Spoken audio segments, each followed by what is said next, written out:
Welcome back, friends. It's good to see you. I've got another poem for you today. This one from Wordsworth. And you know I love Wordsworth, and for good reason. He's great, but he was especially good at sonnets. We're going to take a look at one of his sonnets today, and this is a real treat for you because he is arguably one of the greatest English poets of all time. The sonnet, specifically the Petrarchan sonnet, is one of the greatest types of poetic structure of all time. And this is his most famous sonnet, at least in my opinion.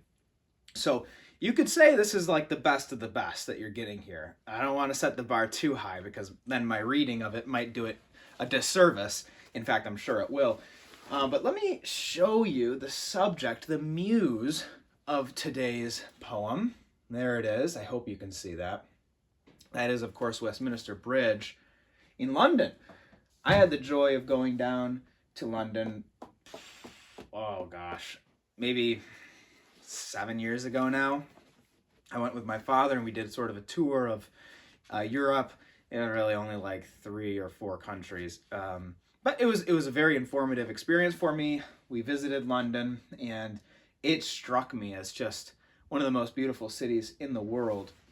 I can't get over the architecture. We have nothing even comparable in America, I think. In fact, we're going to get to see a lot of its praise in this poem, and we're going to break it down as we always do, but I want you to enjoy it for what it is, so sit back and enjoy it, have a snack, a beverage of some kind, and let's indulge ourselves, shall we? You have to love William Wordsworth. He's a little bit, for a poet, type A, because he even includes the date in the title. So it says, composed upon Westminster Bridge, September 3rd, 1802. That's the title. And then underneath it, it says in my copy that it was actually composed July 31st of 1802, published in 1807. So I don't know that any of those dates mean anything to you or if they matter, but there they are nonetheless. Here it is. Earth has not anything to show more fair. Dull would be he of soul who could pass by a sight so touching in its majesty. This city now doth like a garment wear the beauty of the morning, silent, bare. Ships, towers, domes, theatres, and temples lie open unto the fields and to the sky, all bright and glittering in the smokeless air. Never did sun more beautifully steep in his first splendor valley, rock, or hill. Ne'er saw I, never felt a calm so deep. The river glideth at his own sweet will. Dear God, the very houses seem asleep, and all that mighty heart is lying still. The ending gets me every time because it's so peaceful. So like I said, this is a sonnet. The volta, which is the turning point of the sonnet, is in line 9, which is sort of where we switch from Wordsworth describing the scenery to then how it is affecting him in his soul. And he even compares it to natural beauties and says that it surpasses natural beauties. So he says Earth has not anything more to show, anything to show more fair. That's what I was talking about, how natural beauty can't compare to this great city of London, which I might even say, it's weird that he's talking about London to begin with.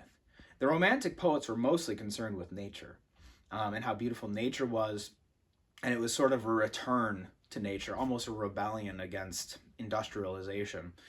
So he's already out on a limb here. Dull would it be of a soul who could pass by a sight so touching in its majesty. You can just imagine he's thinking about all these people that later in the day, this is early morning, but later in the day they'll be walking by and just not paying any attention. This is their normal landscape. Think about America and even the West, like the West in general, gotten so ugly over time, and we don't pay any attention to our surroundings. I think the same thing happened even back then when things were more beautiful. We just happen to, it's like fish don't know that they're swimming in water. It's just water. It's just, they never think about it. And I think the people that were swimming in this landscape never really thought much about it, which is a tragedy now that we're losing it. So he says, this city doth like a garment wear the beauty of the morning, silent, bare. And he goes on to describe how the city is wearing this beauty of morning. The ships, the towers, the domes. That dome he's referencing is probably St. Paul's Cathedral, once a wonderfully beautiful Catholic church. Then when the Reformation came, it was Protestant. That's like the main church in Anglicanism. But it's still beautiful. Theaters and temples lie open unto the fields and to the sky. So he's kind of reaching heaven to earth. He's encompassing the whole thing, that this city sort of an axis mundi, if you will. All bright and glittering in the smokeless air. Smokeless air is also a key detail here, because this is sort of the beginning of the Industrial Revolution. So he's obviously familiar with the smoke that will eventually consume the city as it stretches on later into the day. But in this early morning hour, the furnaces that are burning wood and coal, they're not going quite yet because the city was not fully industrialized. So he's enjoying this rare glimpse of sort of a natural city. Never did sun more beautifully steep in his first splendor, valley, rock, or hill. So it's just, the landscape is steeped in this wonderful sun. And never saw I, never felt, this is that beautiful turning point here where we're in the midst of it. Never saw I, never felt a calm so deep. The river glideth at his own sweet will. Dear God, the very houses seem asleep. So even the houses at this early morning hour, you can imagine them there in the kind of twilight of dawn, just barely recognizable as houses. And they seem like they're still sleeping, no lights on.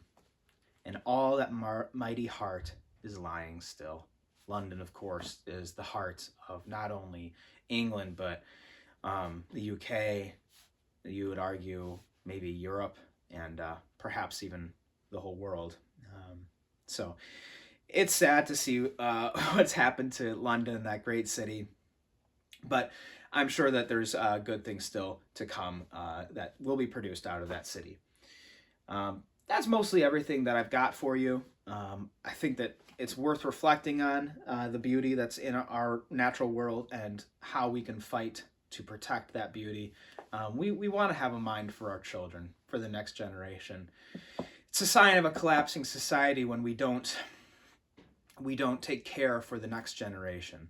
We're almost conceding that the next generation is going to have it worse than us. And I think we can never concede that. We have to always fight to make it more beautiful, more meaningful, more God-honoring. And so William Wordsworth is a great little stimulus to that end.